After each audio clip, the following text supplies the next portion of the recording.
I should also Good thing. finish a full next generation rewatch. I think I got to just before the Borg in the counter, like a little before that. Like that season is when it happens. Right. Yeah, you stopped before the good parts, Yes, exactly. I just got Yeah. bored. Like, Yeah. You got bored, but you didn't get Borg. That's the problem. I did not get borged. Yeah. Did you get Bjorked? Nobody should ever get Bjorked. Let's be very clear. But you know what? You can get access to our Discord on patreon.com/brokenjars. Smooth.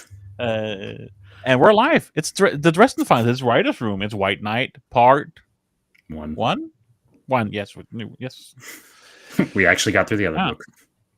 I thought we were still doing Proven Guilty. I haven't read any White Knight. Okay, so anyway, this is while we were recording. You had to dig into the old style to do this. Yeah. So this is why we weren't recording now. Impromptu. No, but yeah, I read a couple of chapters, and then last night I was like, shit, I got to read like 7 chapters. So I read like 6 of them, but that should be enough for us. Which is like 7, but yeah, it's basically the same thing. 9 out of 10 mathematicians agree. Got nothing. Okay, so White Knight. Yeah, I was thinking, I was pretty sure because we did one of those 2-hour mega long episodes is the way that I remembered it. But anyway, so yeah, we polished off Proven Guilty. So if you were hoping to catch the end of that, then go watch 2 weeks ago's episode. Go watch the rerun. Right. With White Knight, basically we kick forward almost an entire year because I want to say, Proven Guilty was in like June, July-ish, and now we're in May. So it's like every book up until the newest ones. That's they've all been a year, right? Roughly. Sometimes it's like 8 6 months, months, 9 months a year. 10 months. Yeah. Yeah. It's more than like 2 months generally. Yeah, they change, but they change seasons, right? This one, it's almost the same season, right? Like May is technically spring, but we're about to get into the heat of it, and so conveniently we got Dresden complaining about his duster again, just like we did last book, So he hasn't learned that lesson yet. But turns out that he's been called by Murphy to go look at a crime scene that's only a couple of blocks from his house. So he meets her and immediately puts his foot in his mouth because if you weren't paying attention last book, she's got demoted. I mean, obviously this happens off screen and everything like that, but she was detective lieutenant. Now she's detective sergeant, so, and she doesn't run SI anymore. So we're going to talk about all that. Did you have a comment? Okay, so they go in there and there's 2 lab techs sitting outside the building or outside the apartment of where this murder has happened, everything. And Dresden goes inside and basically, Murphy and Dresden are talking. And one of the details is that this isn't officially a crime scene yet, or at least it hasn't been reported in yet. That she wanted Dresden to be able to take a look at it before dozens and dozens of other people showed up and started doing things to the crime scene, everything like that. And that, this is probably not the first one, but Murphy's trying real hard not to bias Dresden because she values his experience, and officially it's a suicide, which is another reason why it's not a crime scene yet. Is that she's kind of hoping to get some information from him to kind of catapult that. So anyway, they go in and it looks very... This is where basically since she got demoted and Stallings run things now and he doesn't have the same leeway or something or the same clout, they can't hire Dresden anymore. Essentially, this is like from the coffee pot money. Yeah, he doesn't have the same budget. Yeah. So Murphy is... in this scene, she pledges to pay Dresden out of her own pocket. But yes, I think it comes out of the coffee money later or whatever. But yeah, so they do their standard try to argue with each other, but Dresden has become wise and drops it very quickly, with Murphy realizing that's going to be a point of pride with her. So anyway, we've got a corpse and it looks very suicide-y, right? But Dresden picks up on some details that, most people would otherwise ignore, which is that there's some occultish, spooky side of the street types of stuff in the place, which means, okay, cool. That's why Dresden's here. Let's take a look at some things. So we see an altar. We find out she's got a little bit of power. We see a ritual knife, basically, that is kind of drawing a line between the corpse and pointing at a wall. And so Dresden, because he's becoming wise now, decides he doesn't want to use his sight because he's tired of, getting left with all these permanent nightmares and everything like that. So he goes out to his car and he gets a tackle box, which is new. And, there's a lot of conversations, interspersed here about how he's also been training Molly, and that's caused him to actually refine some of his techniques that he wouldn't have otherwise, because he's practicing with her, and there's some word of Jim about this, just to get that in on the aside as well, right? Where it's like one of the ways that you can kind of level up the wizard is by giving him the apprentice. And now that he's teaching somebody, it's not just subconscious. He's kind of actually having to put in thought and refine his techniques and whatnot. So he's been teaching Molly thaumaturgy. So he put together a mobile kit. He's got a new spell, Lumina Magnus, and he basically uses copper filings to stick to the magical energies. Because he's dusting for prints, magically speaking. Murphy's like, hey, wait, I know this, so she can be relevant. Where do you think he got the idea? Yeah, right. Yeah, Columbo. Totally original. Yeah, totally original idea. So probably Ebenezer. But then, we find out that probably a murder, because somebody's left a calling card. Exodus 22:18, suffer not a witch to live. One of the few things that Dresden has committed to memory out of the big book that he doesn't like to read. So, that one's kind of a big one for him. So you say that, but I think more often than not, he gets the biblical references. I think the only one he ever really didn't was the parable of the talents in the last book. Right. And most of the time he's on point. I agree with you, right? Which is why there was basically a 0 chance that Dresden didn't know the parable of the talents, because of all the other references he's gotten. That one, most people off the street, I think, will have heard some variation of. It's like, if you've been to a church, to a Sunday school, you've probably heard this one. But yeah, just between that and Thomas's, what is it, Romans? Corinthians, the family. Was it Corinthians? I thought it was First Corinthians, but I've only Romans made Corinthian columns, so it's fine. I'm not the wizard. He's the wizard, so I don't know the Bible. I just remember what Marster's voice in my head said. Sure, you were just playing it back. Yeah, my recording is already fuzzy. So, all right. Yeah. So anyway, Dresden and Murphy are talking. Sounds like he's going to have to do some work on the side and everything. She promises to pay him and everything. And then, she says, I talked to Stallings. I'm taking a couple of days personal leave. Starting tomorrow, I'm in. Cool. I frowned suddenly and got a sick little feeling in my stomach. This isn't the only suicide, is it? Right now, I'm on the job. That is something I couldn't share with you the way that someone like Butters might. Right. So then, interspersed through this, which, is a lot of fun to catch for the 53rd time and everything like that, there's been some little noises kind of peppered in some of the descriptive dialogue and everything. And then the floorboards creak, and Murphy basically swings out a leg to trip an invisible opponent and then promptly wrap them up into a bow, because Molly has decided to infiltrate this crime scene under a veil, which is, really a problem. So we get a slightly updated description for Molly. The girl was in her late teens. She wore combat boots, black fatigue pants, and a tight cutoff gray t-shirt. She was tall, most of a foot taller than Murphy, and built like a brick house. Her hair had been cut into a short, spiky style and dyed peroxide white. A tattoo on her neck vanished under her shirt, reappeared for a bit on her bare stomach, and continued beneath the pants. She had multiple earrings, a nose ring, an eyebrow ring, and a silver stud through that spot right under her lower lip. On the hand Murphy had twisted up behind her back, she wore a bracelet dark little glass beads, which is something that we'll get into a little bit more later, right? But just kind of fun that you get all this description, and Murphy basically sitting on what was previously an invisible opponent that is deftly all tied up, in a hold and everything. Murphy closes her eyes to fight her so that she doesn't get distracted by what she's not seeing, which is all kind of fun. And then, Molly protests and everything. And so Murphy's like, oh, okay, we'll play hard then, and breaks out the handcuffs, Not the fun time ones. Yes. Yeah. Yeah. I mean, I think context is key here. Anything can be fun time handcuffs if you're brave enough. But right now she's fun time for not Murphy having a here. good time. Probably very seriously. Yeah. So Molly gets arrested, everything like that. And then they have some conversations.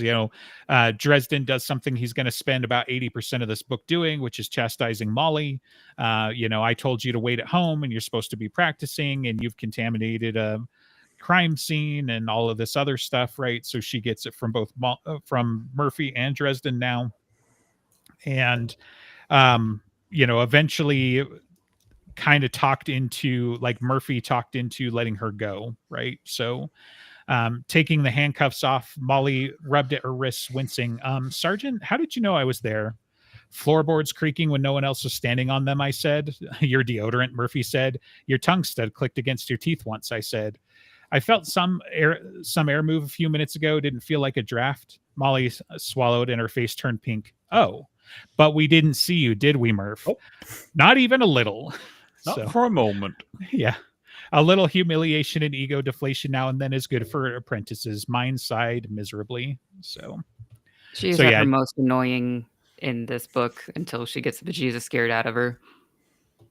Yeah, maybe. I can see that. So yeah, it's just fun because it's like I want the actor and actress to practically be talking over each other because they're so ready to tell her, oh, we caught you and you were so bad at it, but you were totally invisible. So, that goal was achieved, but D&D rules here, right? We just have disadvantage. We can still find you. So, Yeah, until you can find a way to shut down your presence entirely. Right. Yeah. And it's good because, we see her take these things to heart and improve her skills, right? That's a big part of the fun of these books, is that this isn't just a thing that happens and be like, oh, I'm bad at invisibility, so I should quit. It's like, no, later on, I account for heat and my footprints in the snow and the smell I give off and, just all of this stuff. So anyway, conversations, whatnot, probably Dresden chastising Molly. I don't have all of that written down. Otherwise we wouldn't get anything else done. But they decide to go see Butters. So let's see. There's some talk about the suicides and whatnot.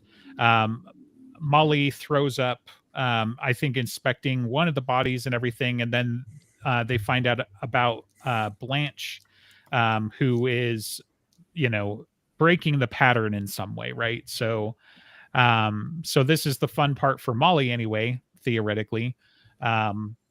But basically Dresden and Butters, let's see. I don't know where this line wound up, but anyway, Dresden and Butters are talking back and forth, and he wants Molly to inspect Blanche because she might be able to see something, get an imprint or whatever from her last moments and whatnot. So Molly goes into a side room and starts meditating for a while because she's an apprentice and she can't just whip out the big magics and stuff like that.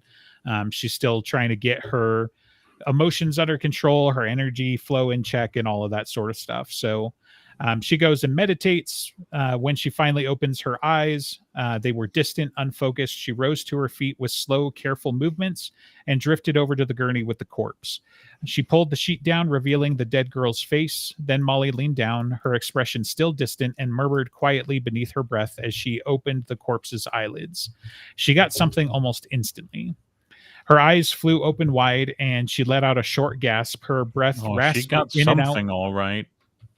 frantically several times before her eyes rolled back into her head. She stood frozen and rigid and for a pair of quivering seconds, and then her breath escaped in a low, rough cry, and her knees buckled. She did not fall to the floor so much as melt down onto it. Then she lay there, breathing hard and letting out a continuous stream of guttural whispers.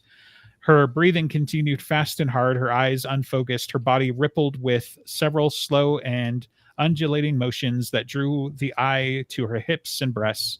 Then she slowly went limp, her panting gradually easing, though little. Unmistakably pleased sounds slithered from her lips on every exhalation. I blinked at her. Well, I hadn't been expecting that. I swear I had the notes in here about Spanish guitar and everything like that, but he's kind of explaining to Butters about, Molly's is sensitive and some wizards are good at different things, just like doctors aren't all the same and all this other stuff. And then, after this, both Butters and Dresden light up a cigarette because it was good for them too. But yeah, neither of them have missed what has happened here, and both, commiserate in the haven't been laid in years, trope. So Dresden finally gets a hold of himself, not like that, and goes over and talks to Molly. Yeah, Betty and asks her what happened, and sensation, she said, resting one hand over her belly button. It was like, I don't know, like hearing 20 different bands playing at the same time, only tactile. But there was a prickling sort of sensation over her stomach, like one of those medical pinwheel things. A Wartenberg pinwheel, Butters supplied? Like the one that I used to test the nerves on your hand, Harry. Oh, ow, right. How the hell do you know what one of those things feel like? Molly gave me a lazy, wicked smile. Yeah, you don't want me to explain. Yeah. So, yeah. So, ladies and gentlemen, we have a serial killer, right? So, but, confusion here because the method of murder with Blanche doesn't fit the other crimes. The evidence doesn't fit. Oh my God, are there two murders, or is he changing up his style in some way for some reason? And, this is almost entirely there so we can cast aspersions on Thomas, right? So we know that as the audience and everything like that. But so chapter 4, they're driving back to his apartment, probably. No, they're driving to the Carpenters is what it is. So he gets her dropped off and everything, but in the car, she's basking in the afterglow of the thing that happened, and she's just kind of like looking out the window, and he's like, I bet heroin feels good too.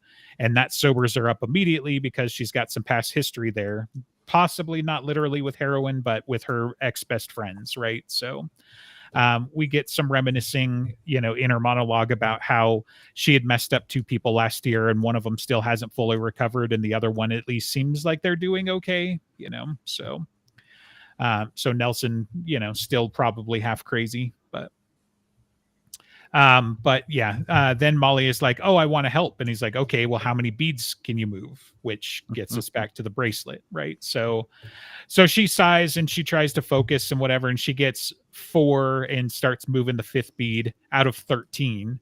And he's like, yeah, well, it looks like you need more practice. So that's what you're going to do instead of helping me out. Well, I got 5 last night. Great. Good for you. So film it. Yeah, right. Which will be probably hard because, magic. So, yeah. So, yeah, that's even funnier, actually. Like having wizards say Pixar, it didn't happen, because they know that it can't get developed. But anyway. I mean, she has an out. She can have her dad come and swear that he saw it, and, he's not going to lie. So, yeah, if that was the case. But, like, obviously Michael's word is beyond reproach and that sort of thing, but I don't think he'd help her out in this way, right? So it'd just be like, no, I mean, you need to show Dresden. That's what needs to happen. So he'd apply that gentle kind of pressure of like, no, this isn't the point of the exercise, right? Which is kind of the thing with the beads anyway. 5, 6, whatever, in her room at home when she's safe and comfortable and having prepared. That's not the same thing as being able to help in the moment. Yeah. You know what we call that? A good start. Keep practicing. Because even when you get to 13, it's like, cool, now let's go do it in the rain. Now let's go do it at a concert. Now let's go do it, like, yeah, exactly. Because Dresden is worried about her being able to protect herself as much as anything, even though he's trying to play into her strengths. It's like, we also have a war on, and your power is going to get you killed, and you want to help. So you're going to need to be able to defend yourself, which is why we use snowballs later. So instead of baseballs, because, yeah. Because Um, we don't train like we used to. Kids these days have it so easy. When I was young, I got All baseballs to break my nose. Not snow. All you kids with your participation trophies that we gave you. So, Mhm. Oh yeah, and isn't it Lucia later that says I think it was stones for her? It was Or was Morgan. it Morgan that said that? Yeah. Yeah. Knowing that it was Lucio that was throwing them. right. Mhm. Yeah. So, all right. Anyway, So Lucia was just getting fireballs thrown at her, probably. Yeah. Spikes. Why not? Like Who knows? Caltrop spikes. probably swords. It was probably the original Merlin that trained her. Like, come on. So She's not He was that like- old. swords in the stone, just like. So Although maybe a revolver, like turn of the 18th century or something. right, yeah, maybe she's not that old, but we don't know that the Merlin wasn't that old. So, but all right. So Dresden takes all of his evidence that he's gathered and everything, goes to McAnally's and starts drinking a lot. Like a concerning amount. Like Mac is concerned, and he goes and. Like it's a Tuesday or a Thursday or something. It's somewhere in the middle of the week, and it's actually pretty packed. There's only like 2 tables that are available, which is kind of fun. And then visually, right, eventually, as Dresden's drinking, the place empties out entirely, right?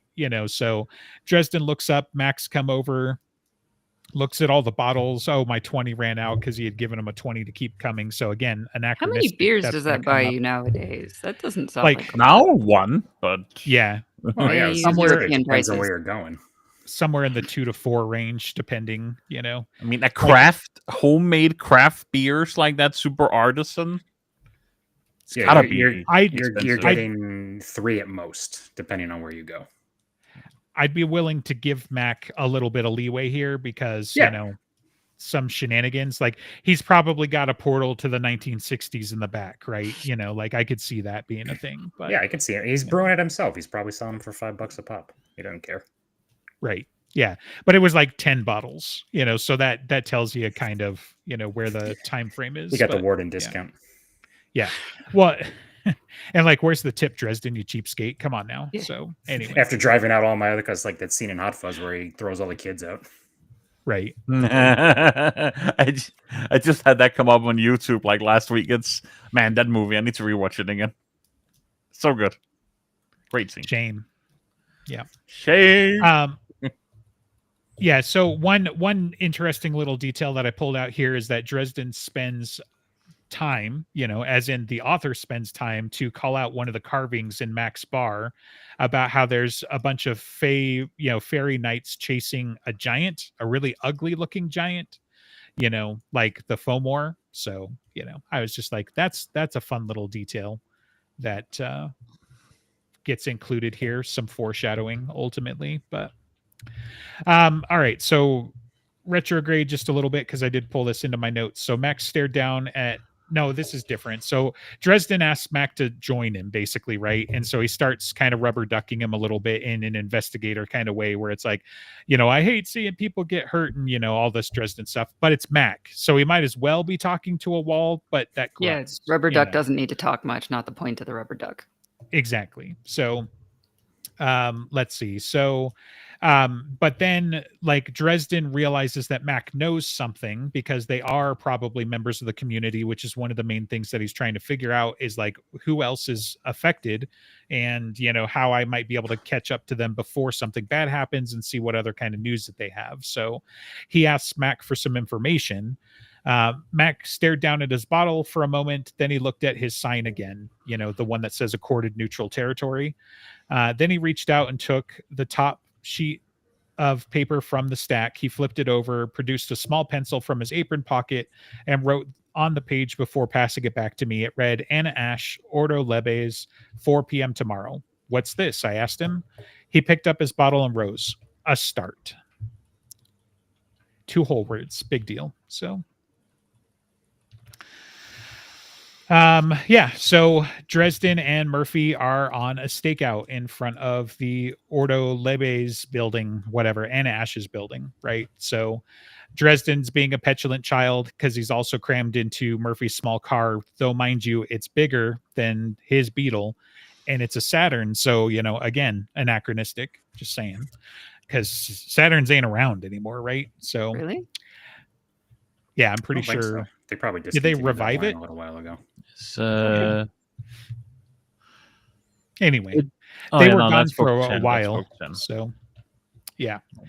Were you going to say something about her car, which is going to explode in like 2 chapters? So, No, I was thinking about this. Isn't the book where he steals the donut from Rollins, right? That's book 10. That's a Denarian book where it's like you always have a donut in your car because blah blah blah. They have to last a long time, blah, blah, and stuff. And sure. then they go and steal a donut, and then he's like pretending to sleep. He's like, "Hey." Yeah, that's funny. I thought that was this book for a second, but I was like, "Oh, that's book 10." Not Book yet. 10 is the anyway. entire donut book. Yes. Yeah. That's going to reframe my entire perception of that book now. So, It bookends because with donuts. circles are also donuts, right? So, when And there's they call them zeros, and that's circles that's a denomination of 5, which is a denarian book. oh my God, shut up. And there were donuts in the skin game too that had to pass through the fiery quenching belly of a wizard to redeem Yes. They them. were evil donuts. They had to be Evil purified. donuts. Donuts and denarians, and they start with D. It's all coming together. D's kind of like a donut, just with a little bit of pointy ends. These nuts. Anybody who eats a donut probably squishes it a little bit into a D shape. But anyway, okay. So this is ridiculous. Let's move on. So like I said, Dresden's being a petulant child. What time is it? I asked 5 minutes ago. It was 3:00. I can't be certain, but I theorize that it must now be about 3:05. I folded Because my arms. They don't have watches.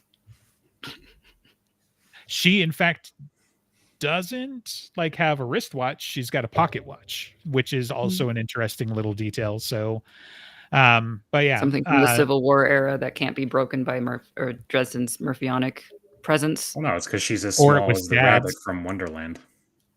or it was Dad's. Yeah, of course it was So, Dad's. yeah. If you looked on the back, it probably says, what's his name? JM, Jack Murphy. It's got his Right. initials in there somewhere. To little Murphy, please don't follow in my footsteps. And she carries it around everywhere. So, P.S. I didn't shoot myself. Love, Dad. right. It was an inside job. I don't know. Yeah. All right. So Dresden folds his arms. I don't usually do stakeouts. I thought it might be a nice change of pace for you. All that knocking down doors and burning down of buildings must get tiring. I don't always knock down doors. Sometimes it's a wall. But this way we get a chance to see who's going into the building. We might learn something. Learn something, you say. So good banter, but that's mostly it. And they're there for most of an hour. Actually more than an hour, I think, because it gets to be about 4 and just be like, oh, do you think that's everybody? And be like, look, if everybody attending this, he said, I should have pulled this out, but it's a quip about there isn't an organization on the planet that uses Latin in their name that runs on time.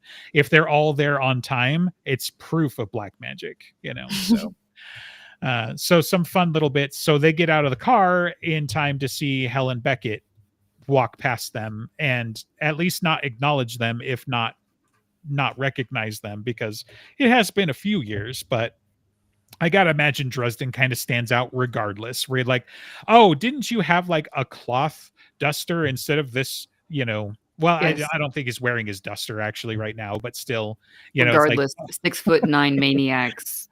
right. They stand out. Maniacs. Carrying a wizard staff, Besmirching probably him. narrows it down, so he's a maniac. Yeah. At times. The maniac. And not that he knows it yet, but she's working for Marcone. Marcone would make sure the people who are running his establishments know exactly who Dresden is and how to handle his door wall breaking tendencies. By cordially inviting him in and giving him the best treatment they can. Yes, that literally that's a thing. So yeah, I want to. I want to see that when we get to that scene where it's like behind the front desk, they have a framed picture of Dresden, and that's why they knew exactly what he looked like when he Several walked in the building. pictures. Yeah, Several like from surveillance different angles. You know, yeah, Mhm, like mhm. this is what he Often looks like accompanied by a before he very stopped large kicking the dog or a door. short woman. Yes, right. Yeah, Do not agitate. yeah. If he is call- agitated, give him call- a fake door to break. Call this number at your earliest convenience. Point him to the hallway that is populated entirely with just fake doors. So After calling this number, which will be Hendrix or whatever, call the insurance company. right. That's funny. Yeah, those are Easter eggs that are for sure going in. Like, oh man. Oh my god, why are you terrible? I don't Stupid know. Reloading Back to the thing. donuts. No. That donut isn't a circle though, because jelly filled. It Are didn't you- have a hole. That doesn't not make it a Whether circle. yeah, whether or not it has a It's hole, I sphere. don't think, you know. It's not oblong.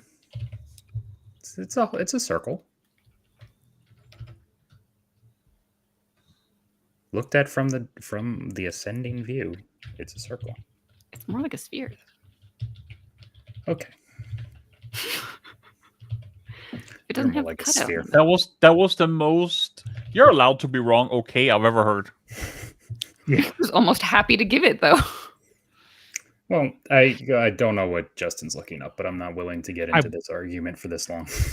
I wasn't. I was making notes because that Easter egg needs to happen. So, and of course, we're going to be the ones doing this. So, I need to write it down. So, all right. So, chapter 6 and all that. Let's see. March 6 Yeah, I already? think- We're almost done with what you read. I know it's crazy, except that chapter 6 is also like it's long. You know, finally, like this is Dresden, right? Like the first several chapters we're building, you know, the scenery and we're building some of the suspense and everything, and now we got to start layering it on and everything like that. So, Also, in answer to Kelsey's question in chat, I think it's probably maybe just under his chin in height because it tends to be pretty tall. Like he uses it as a big walking stick. But I'm mostly going by the images on the covers. Seems that those are usually like at least of equivalent height with you or a little bit taller. So I can imagine he's got a 7-foot staff. I don't know if it's quite that. I mean, I know it's tall enough I that he usually can use see it it for like- staff fighting. Like here or so on the covers, I feel like just around his eyes height. I don't Maybe. know. if I only mean, we yeah, had because a- he's tall, and that's a lot of you know, pardon the phrase, considering where's Dresden, it's a lot of wood for him to carry around. Which I mean, you know, it's not impossible, but 12 months has it about eyeball level, but it's not possible to tell if he's holding it up. He's probably got it planted. So, Mhm. but I agree that I would tend to have it my height or maybe a little bit more, especially because he also doubles using it as a fighting staff at times. Like, I feel like there's some stuff that would go into that. And we know that the covers are not canon, so we can't exactly Because of use the what are you hat. talking about? He's got a hat every time we see him in the books. Yes, every time. So, It's the only thing he never leaves on without.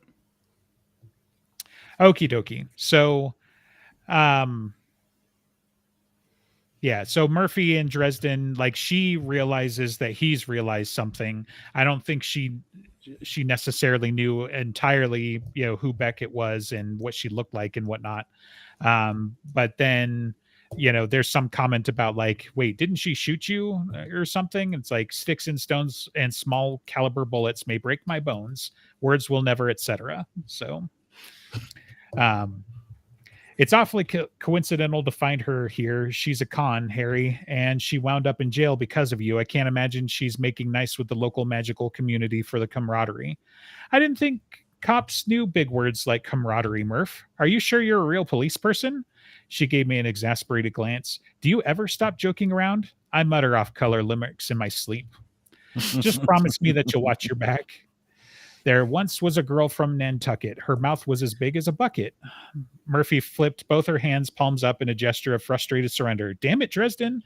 I lifted an eyebrow. You seem worried about me. There are women up there. You don't always think very clearly where women are concerned. So you think I should watch my back? Yes. I turned to her and looked down at her and said more quietly, "Golly, Murph, why do you think I wanted you along?" She looked up and smiled at me, the corners of her eyes wrinkling, though her voice remained tart. "I figured you wanted someone along who could notice things more subtle than a flashing neon sign." "Oh, come on. It doesn't have to be flashing." So, yeah, banter is top notch between those two, especially this Also, he's book. not wrong. I think a neon sign might even be more noticeable when it's not flashing because it's not doing what it's supposed to be doing. Okay. Like you can tune, like if you've ever been to Times Square, you tune out a lot of that shit. If Sure. you're- No, I get it. Yeah. If it's not fitting whatever your subconscious thinks is normal, then it will draw attention. You're like, Oh, yeah.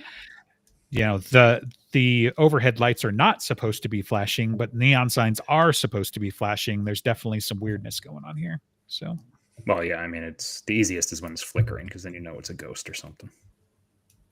obviously, yes, or a wizard. So, It's the biggest tell. yep. So they stop outside of the apartment, and then Dresden pulls up short to the point where Murphy almost runs into him, and you know she gets all concerned, and it's because Anna has a ward and everything, and so he feels it out. He explains some of this to Murphy and everything, and then he wants Murphy to knock, and it's like, you think it's that bad? And it's like, well, if they're amateurs, which they almost certainly are, like it's possible it interacts with my aura and then kaboom. So, which is interesting because at about 15 sentences he changes his mind entirely on that. So so Murphy rapped 3 times. The doorknob was already turning on the third rap. A small, prettily plump woman opened the door. She was even shorter than Murphy, mid-40s maybe, with blonde hair and rosy cherubic cheeks. Goodness, my pronunciation just took a dump. So that looked used to smiling, probably because, like, you know, it's diffusing when you're this annoying, right? So she wore a lavender dress and carried a small dog, maybe a Yorkshire Terrier, in her arms. She smiled at Murphy and said, "Of course, Sergeant Murphy, I know who you are." Maybe half a second after the woman started speaking, Murphy said, "Hello, my name is Sergeant Murphy. I'm a detective with the CPD." Which this is going to be a fun scene to film because it's like, I can imagine it's like, guys, we're going to need like 2 weeks to do this because we're going to need to do so many takes to get the timing down right, you know? But anyway, so there's a bunch of conversation. Shoot, I didn't even pull her name. So let's see, Abby and Toto, right? So, and there's a bunch of back and forth. It'd be like, yes, a classic, you know, as Dresden's trying to acknowledge the thing, but Murphy and Dresden finally get up to speed and just like stop talking, you know, or at least stop, you know, continuing when she starts answering whatever it was they were saying anyway. Abby's all apologetic and stuff, but you know, she does close the door on them to go talk to the, you know, the host and everything. And they have a couple of minutes to talk and basically Dresden to explain what he thinks is going on. And she probably doesn't have any control over it, all this other stuff. Right. So, and the money on the fact that she's wearing a bracelet that says she's got seizures and she's got a dog that can sense seizures because that's how it's often misdiagnosed. And then Murphy's like, "I didn't see the bracelet, so no bet." You know, which is props because she's there like, you needed somebody to see the subtle stuff, and then she missed the subtle stuff, right? So that's kind of fun. But yeah, so there's some conversation, everything, they're listening and whatever, and then Anna, you know, comes and opens the door and whatnot. So a bunch of back and forth, and nobody entirely trusts Dresden and whatnot, but he just wants to talk and whatever. And then Anna's not going to let him in, so she goes to start closing the door, and Dresden forces his way inside. And that's shocking for a bunch of reasons, but not least of which is that if he had intended to murder them with magic, he can no longer do so. And since all of the other deaths look like suicides, you know, they probably weren't getting shot or stabbed or anything overt like that. So he's probably not going to just suicide the entire building or anything. So, yeah, there was some back and forth. I pulled this quote out of context, so I can't fill it in right now, but it was like they're accusing him of like, well, wait, aren't you a warden and don't you know everything as a result? Yeah, but I forgot to take my George Orwell shaped multivitamins along with my breakfast bowl of Big Brother O's this morning. I was hoping could, just talk to me for a little while the way you would with a human being, so. But yeah, this is now the second time Dresden's been, getting the negative response of being a warden, in the area. Which, even to though be fair, if anyone was going to know better. Yeah, I was going to say, Right. like he should sympathize with that sentiment because that's how he feels about wardens. Mm-hmm. he does. That's why he's being sarcastic about it. But at the same time, it is slowing him down, and he is trying to do the other part of his job, which is protecting them, both just as a good, decent person and also, as a warden. So, and as he's about to find out, also suspect number one, right? Like I skipped over this, but like Mac asks him straight up, "It isn't you, is it?" Before he starts answering any questions or whatever. And it's like, what, Mac? Are you for real, my dude? Like how bad is this that everybody thinks it's me just because he's running around in a gray cloak? Just one gray cloak is all it takes. A tall bastard and a gray cloak. Well, I mean, to be fair, the wardens probably don't have like an amazing amount of credibility, but yes, pretty simple to, just sidestep any goodwill they might have. It's not crazy to think if you see a cloak and also people are disappearing, then it's like, okay, so the White Council has decided to round up all of the tiny ability people and decide that they're warlocks. Why not? But They've been doing this. They've been doing this to why kids. suicide them, So, and Dresden doesn't know the rounding up part. He's about to learn that, Yeah. So So But that everybody else, they are post right them. to be suspicious. that's fair. So, And they don't know enough about the council to know they would never just fake suicides. It needs prompt procedure and beheadings. right. Yeah, they You don't could know tell the the council bureaucracy. wasn't involved because there aren't scorch marks or body parts everywhere. So, Trust me, if I wanted to kill you, we'd be in a storage locker and I'd have a sword. right. Yeah. So that was very almost Firefly of you. Good job. So, let's see, probably Serenity specifically, but all right. So, they're talking back and forth. And then of course, Priscilla is the mouthy one, which this will be interesting because, anybody who's read this book knows what's up with Priscilla. So kind of fun, kind of classic, going back and forth. What do we want to do about the other thing? Because I just read the part with Lash and him going over the room and finding out that there's somebody under a veil here. Do we want to just Right. try and somebody sit there and just ignore them and maybe Yes. like cut the scene so it's like you see an arm and so it's like you kind of Exactly, know that there's a exactly. person there? Yeah, I think that would Okay. So with the editing, you No. never see the room fully, or you do for only very, very briefly, but you just like, there's this person here and this armchair or something that is just never getting in full view at any point. Yeah, and then when he flashes back to it, that's the full view, and it's like, wait a minute, how did I not notice? Right. Yeah. Yeah, no, I dig that. So now that we're going back through it again, and I'm like, oh yeah, wait a minute, there's some room here. Although So, she's under a veil, right? Too. So well, more but there's more questions subtle about- than that, I think. Because she's better. they at do than call Molly. it they do call it a veil, but it's not clear that it's a full invisibility so much as just like a what's the phrase in Doctor Who, like anyway, because they use it where basically it's like always in your periphery, something like that, where it's just well, yeah, like, it's kind of like his potion, where it's you just kind of not noticing him. Mhm. right, Yeah. right.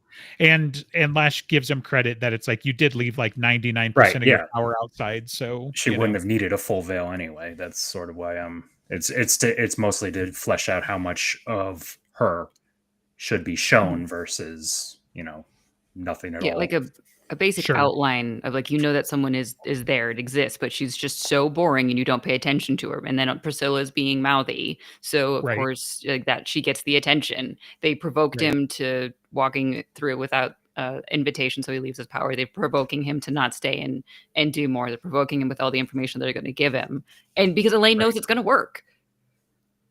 Oh, right. It's Elaine, huh? Yeah. Okay. I forgot that's what it is. Yes. I haven't made it that far. So I was like, because I got to the part where he's like, yeah, I'm going to go fucking find out and make sure she's not dead and whatever. And then, yeah, okay. That actually makes it more fun. And that makes me doubly want to just make it like, we'll see like an arm and maybe some hair so that it's her later, Yeah, and every whatnot. time he's about to like turn to that person, Priscilla says something or the dog barks or whatever, and he just doesn't. Yeah. Yeah, or just have the actor just ignore the actress and whatever, and she can be present and stuff. It'd be like the that scene in Signs where Bruce Willis is talking to the mom, but she's obviously not paying attention to him Makes sense. because he's dead. Right. Yeah, she's right. Sixth Sense. Yeah, Oh, that's yeah, interesting. Yeah, Still M. Night Shyamalan, so that's Mhm, quite yeah, an it is. interesting little. You had No, the so- semantic walk in your head, got really, really close, Yeah, but it didn't quite. Signs came up recently in something I was watching, and so Yeah. it's just flickering back there as like, oh god, what a movie. I keep going back to that because the deputy sheriff in Signs is a non-trivial character in the current season of Foundation. And so like every time, like the first couple episodes, I'm like, what have I seen her in? And like Signs is the only thing of note that I've seen her in. And so I was like, man, what a actor, what an actress. But anyway, random. Were you thinking about the TARDIS chameleon circuit? No, because that's the TARDIS's thing, but it's the thing like it becomes a big thing with the start of Matt Smith's run and what's her face's house. And so they use it in a couple of episodes where like there's like a door in your house that you just don't acknowledge and you've never been in or whatever. And I can't remember. It's annoying because like I did internalize this one because I was like, that's a neat concept, because it's the idea of like you see stuff out of the corner of your eye, right?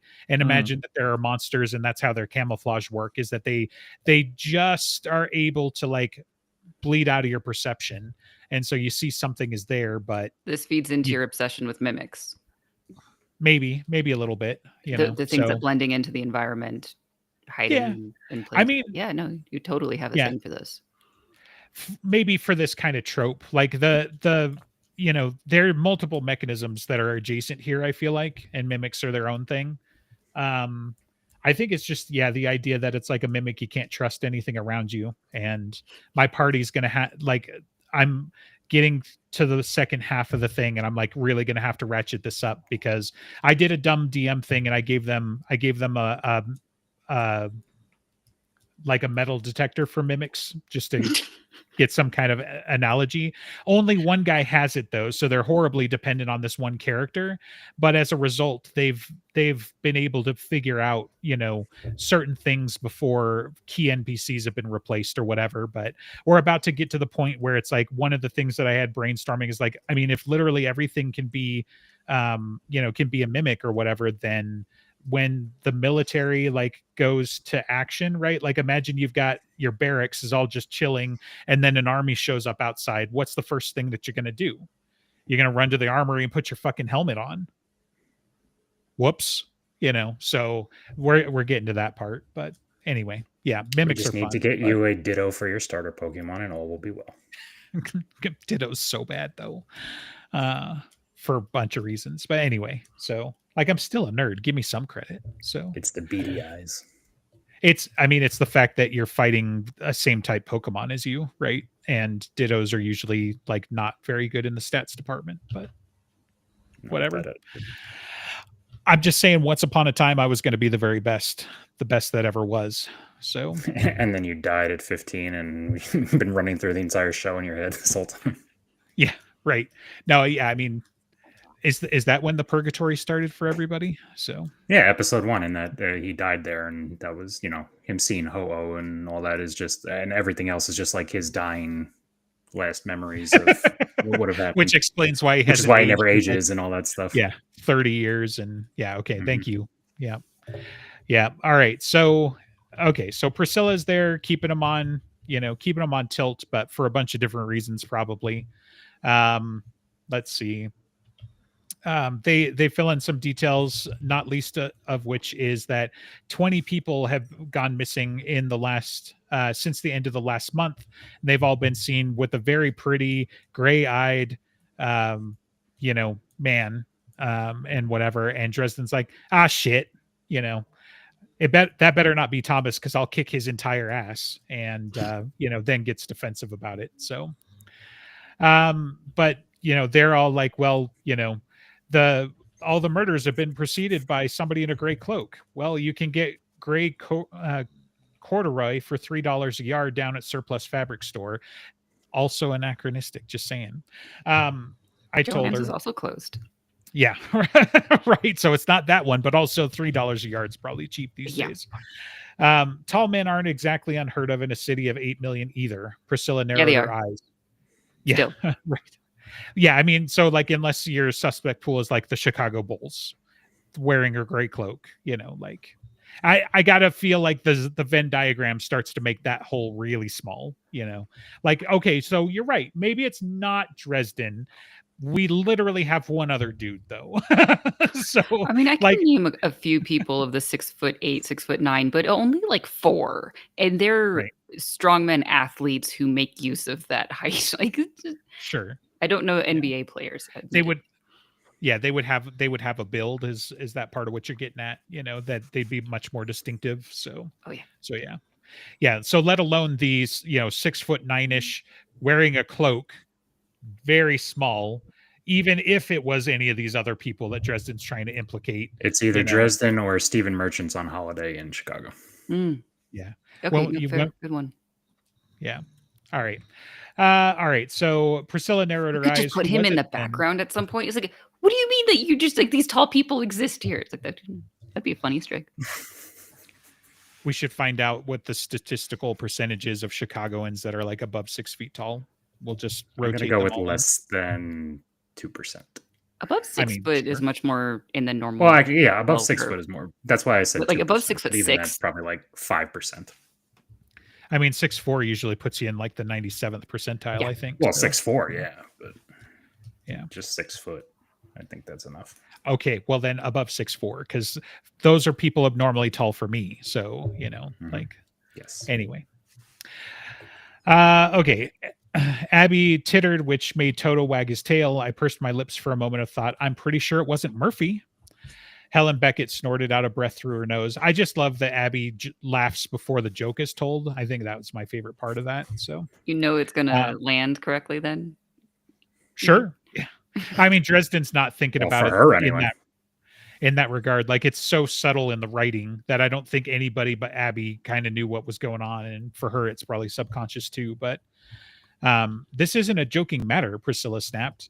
Oh, sorry. Given that I only found out about a gray cloak sighting about 2 seconds ago, I had assumed the question was facetious.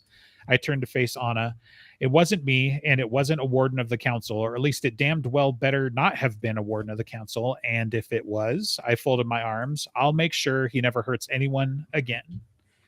Ever again. So, which it's like, warden or not, right? Dresden's going to stop them if it wasn't Dresden. Like, so. But Well, Dresden is only aligned with the council until such a time as, well, as we see later, where just like, okay, they'll tell him to back down, and he'll be like, no. right. Yeah, I mean, So never. Dresden is on Team Dresden, and he will work with the wardens as long as it suits him, So, Right. Yeah. But the Ordo doesn't really know that. Elaine, Sure. maybe sort of, but she's also suspicious of the fact that he seems to want to suck up to the White Council so much and is about to tell her that in several chapters. So they are still right to be suspicious of him because they don't know how close he got to being killed by the White Council. Yeah, you really think Elaine doesn't know? Like, did she not I- know that story? She might know some things kind of through a grapevine with her connections to Summer, but she probably doesn't know how close he was to getting killed because of Demorne and how, like, because it was Ebenezer's ability to tell them to fuck off that kept him alive. Well, sure, Well, they but kind of have this conversation after Morgan leaves in Summer Night about, why are you, these assholes and all this shit. And he's like, well, it's a little more complicated than that. And yeah, and you know how they are. And it's like, yeah, I know, but still. fair. Yeah. Someone's watch started beeping, and the girl on the couch beside Priscilla sat up suddenly. She was young, maybe even still in her teens, with the rich smoke-colored skin of regions of eastern India. She had heavy-lidded brown eyes and wore a bandana tied over her straight, glossy black hair. She was dressed in a lavender ballet leotard with cream-colored tights covering long legs, and she had the muscled, athletic build of a serious dancer. She wore a man's watch that looked huge against her fine-boned wrist. She turned it off and then glanced up at Anna, fidgeting. 10 minutes. So then they start trying to push him out and all this other stuff. He's trying to ask some questions, and Anna is like, Kind of like that happens. In a you read second. the description there verbatim, right? No, I was making it up from my memory. Yeah. Yes. I just like how much character he adds to a one-off. Quickly mention. We'll see Right. her again. I get a good impression about the character from a very short description. I like the detail with the watch and stuff.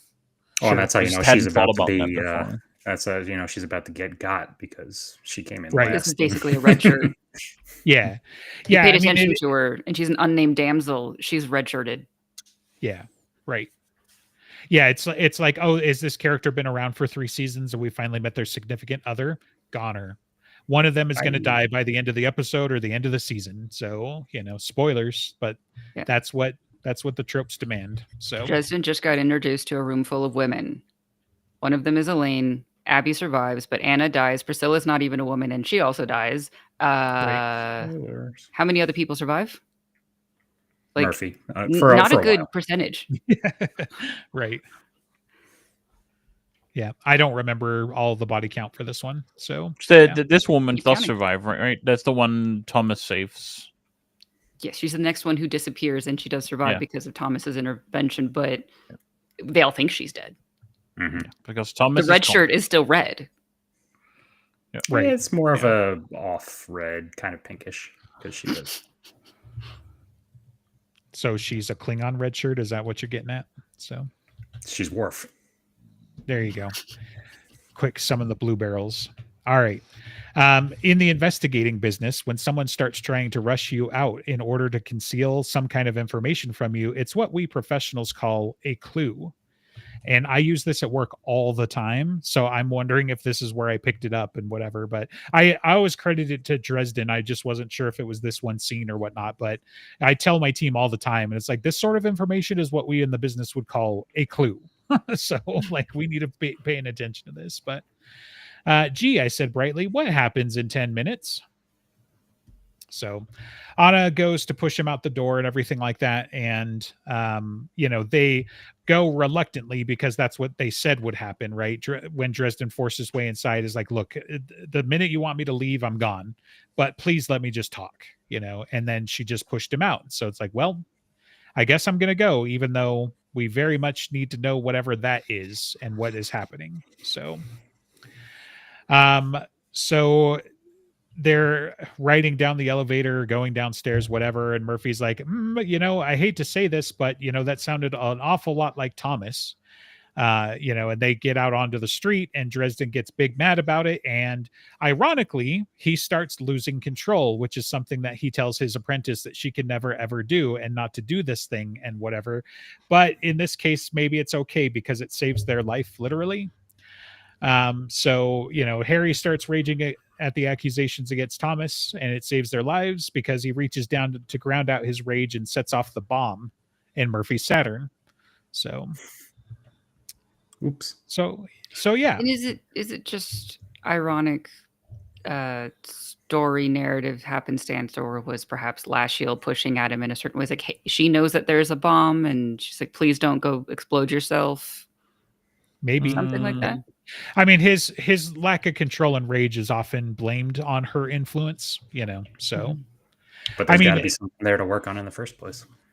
Yeah. There are also more comments about his headaches and things like that in here as well. Certainly I get cranky when I'm fighting a migraine. So, it's possible that some of that is at play and Dresden never fully acknowledges it. And I'm still not 100% sold on when that starts to be a thing with Bonnie. Like, I think you guys are of the opinion that doesn't really start to kick in until later. And it might just be a run of the mill headache. I think it's hard to determine, but I don't think it's mentioned that he has headaches very often at all. Like, unless it's a clear injury, like until he picks up the coin. And so that's kind of why I haven't let it go. But in one of these scenes, he talks about like rubbing at his forehead with another headache coming on. Like he's talking to Murphy or I think that's supposed to be, I guess you can say that's kind of a clue, right? That it has something to do with her, even though she's gone. Well, later it for sure becomes her, right? I'm just saying there might be some evidence earlier than that, that things It are could be getting Lash crowded in his head. taking up the same Yeah. space, and as it's developing, it could be that life is shitty and it is stressful, and you get stress headaches. Sure. It could be very banal. It could be not banal. Well, yeah, and I mean, if it is her or her influence, either way, it's a connecting bridge, right? He has headaches now. He doesn't pay much attention to them, even though they get worse, so he pays attention to them, but he doesn't put any kind of 2 and 2 together, even though she's gone, that he's got something growing in his head all that time, making it worse. Because why would he? Right. Because he's a detective. Why would he ever ask questions? He doesn't know anything. Except when he does. Barely. I mean, he's getting wiser at least, somewhat. Not like He brought man on Murphy the to ask the mountain wise. questions. Yes, It's right, a certain Yeah, but amount then of he wisdom. noticed the important things himself, so it's fine. right. Did we do it, or we still got more? Oh, I mean, that was just the end of chapter 6. So, you know, Well, I'm saying that was We it. could That's go. what you read, right? I thought no, that was where you finished. I went to 9. Oh. Yeah. So Well, yeah, we hit the no, but- hour and we hit the end of the chapter. Yep, exactly. It's a good time. Yeah. It exploded. I hope our heroes have survived, even though I just told you they did. Find out 'cause, next. You know, No, 2 weeks on another. Find exciting out in 2 episode. weeks on Dresden Files C. How do I segue this into? That sound Blocking. you don't. You failed. You failed us Yeah. all. I did. Also, that sounded But like you can Files support D, us not on Z. patreon.com/broken jars, and when you tune in 2 weeks or next week, where we do while we weren't recording, where we're talking about yet to be determined. That would be at 1 p.m. Eastern. So yeah, like, subscribe, and leave us a comment. And donate. Donate to our. we can send That's our right. praise to like idiom school or something, whatever that is. So Idiot school. watch